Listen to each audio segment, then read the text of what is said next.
Hello everyone, my name is Salman Faiz. I am the Management Case Study Lecturer at Inspire Business School. To ensure that we understand the industry of the pre-scene practically, I thought of doing a session today where I will explain the packaging material industry of your May 2026 and August 2026 case study session. So if you take this particular company which we have, it's called Carton. We can't pronounce it as carton because carton is a separate product. So let me use the word Carton. So if you take Carton, its main business activity is producing packing material for different industries. If you take their top industry, it's the dairy industry. Then they are selling packing materials for the fruit juice industry, and they have a couple of other industries as well.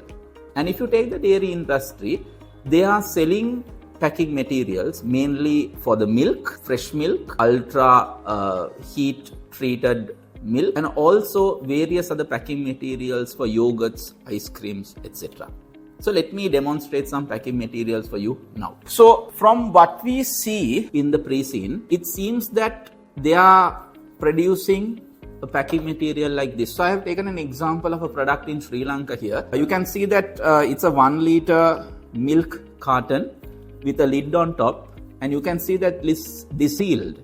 It's a tamper-proof lid. So if I open it, there will be a clicking sound and then it's broken. So if you take this particular product right here, it seems that it's made out of paper, but let me take a closer look. So if you see here, it's fully printed, right? Very attractive packaging, and you can see small pieces like this outside. Can you see this? You can see the small pieces outside like this and a small piece outside like this, and you can see that this particular carton seems to have been folded and molded together, right? And this is exactly one of the best-selling products of Carton.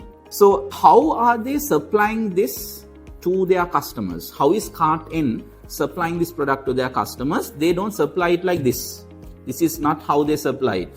This comes in a sheet, in a flat sheet, printed, and they give the sheet and this particular lid separately to the customer. The customer only folds this particular product together. So this folding part, making it a box, is not done by Carton. Okay.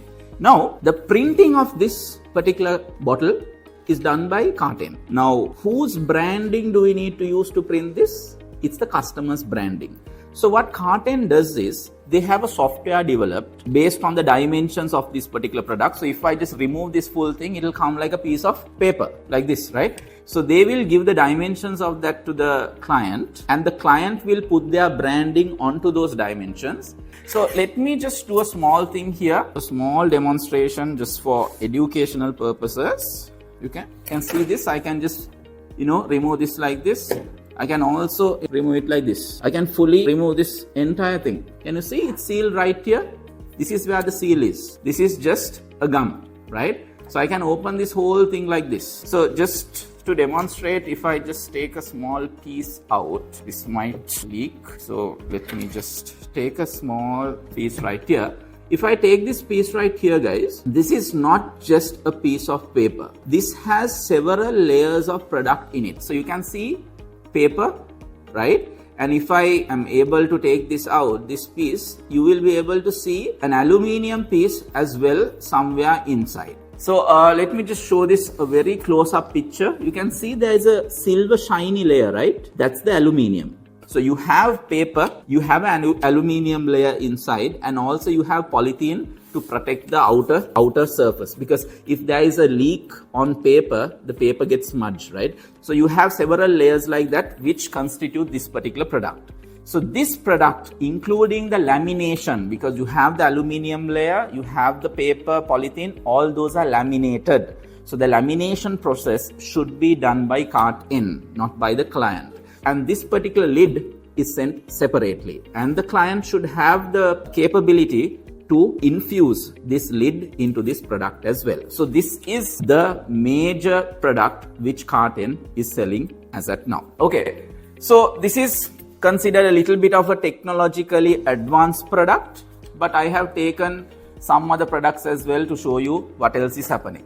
In one of the examples or in the pre-scene, they are saying that Carten is also selling plastic tubs, right? So I have taken the liberty of getting a plastic tub of a dairy product. Okay. So you can see that this is plastic, right? And you can see that there is aluminium foil and you have a plastic tub as well. So this is basically a simple product. This is manufactured using injection molding using plastic. So very simple product. It's not complicated as this one right here. Then we have other products as well. So here I have another basic product. This is just a polythene packaging used to pack milk. This is basically just polythene, PE. You can call it polyethylene as well. Here I have got something else. This is very different from this product right here, right? This is just polythene. You can assume you can hear it, okay? It's basic. And this one right here, although it looks similar, it's not basic. This material and this material which you see here is similar, okay? You get that paper feeling, okay? Paper feeling. Now, this product as well, you can see it's sealed on the top, right? The bottom as well, it's sealed. So this has the same paper and aluminium combination as this particular product. Now, why do we have certain packing materials with aluminium layers inside and certain ones without aluminium layers? The reason is aluminium is used to prevent light from coming into the product. So this particular milk is more protected because light doesn't enter this particular milk packet, but light does enter this to some extent. So if you see the expiry date or the validity period of this particular milk packet, it's only about 2 months. Whereas this particular product right here, which has better barrier properties, can be used for almost 4 months. Moving on, we have another product right here. It's food, but it's not dairy. Some manufacturers using this particular product to fill in condensed milk. And you have a very basic label, so it's not printed on the tin. This particular label can be removed, right? So if I just tear it out, you can see the tin inside, which is a basic product.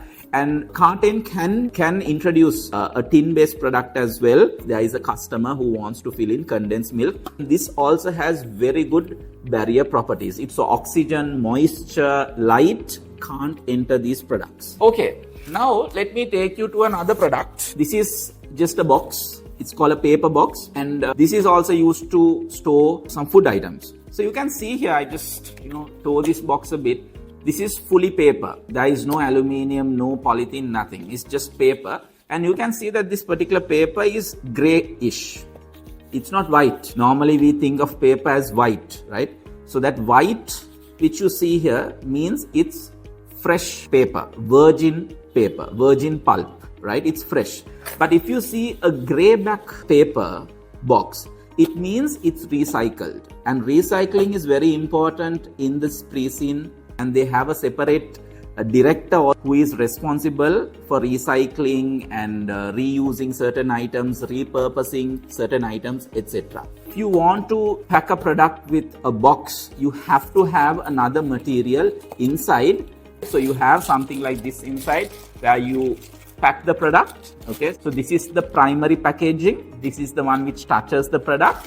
And here you have the secondary packaging which touches the primary packaging. Generally, it's considered as a little bit more expensive because you have two types of packaging. But the advantage of this is that you get a lot of shelf throw. You call it shelf throw because so much of marketing can be done, right? Have a nice big panel on the front, a big panel on the back, and you have so many side panels. So nice branding, colors can be printed. We have another packaging right here.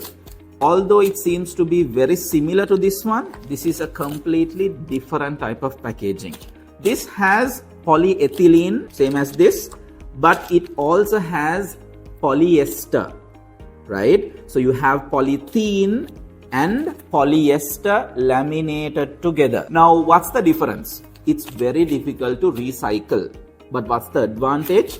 It's very easy to open because when you switch it, you just tear it off, it slides all over. Right? It's very easy to use the product. And you can hear the noise. This type of noise comes when it's laminated. Whereas if it's only a single family, you don't get that, that noise, you get a different noise. Since this has only one type of plastic used to manufacture, it can be recycled. This cannot be recycled. Okay, that's the biggest difference. And when we refer the pre-seen, they don't give any examples, or they never tell anything about polyester and polythene laminated together. So I assume that they don't use a product like this, but this is also available. Now, we learned about so many other products. You can see here the products here. These are the products which we studied today. One more thing before we wind up this video. Recycling is a very, very important point in this particular industry you have. Packaging material is all about recycling. There is another concept called biodegradability. Recycling means after you use this particular product, you break this product down and have a new type of a plastic created. Biodegradability means this particular product, while it is being destroyed, it gets released to the environment, it gets released to the soil. That's called biodegradability. Now, to ensure biodegradability, you need to put some chemicals. So what happens is that this particular product breaks down into small pieces. We will discuss more of those when I'm doing the MCS lecture. So what I wanted to talk about is this particular product, which is our star product, this can't be recycled. That's the major point. In the pre-seen, they are mentioning it to some extent, saying that if you have multiple layers of things laminated, you have paper, you have polythene, you have aluminium, it can't be recycled, because everything together means you can't put it in one machine and recycle. The product you get has everything in it. If it's only tin like this, you can recycle it because you will get tin. If it's only polythene, you can recycle, you will get polythene. If it's a mix of everything, after recycling it, what do you get? You just get a lump of items which you can't do anything. So you need to have a technology where you can remove the aluminium layer separately, the paper layer separately, the polythene layer separately. That can be a very expensive endeavor.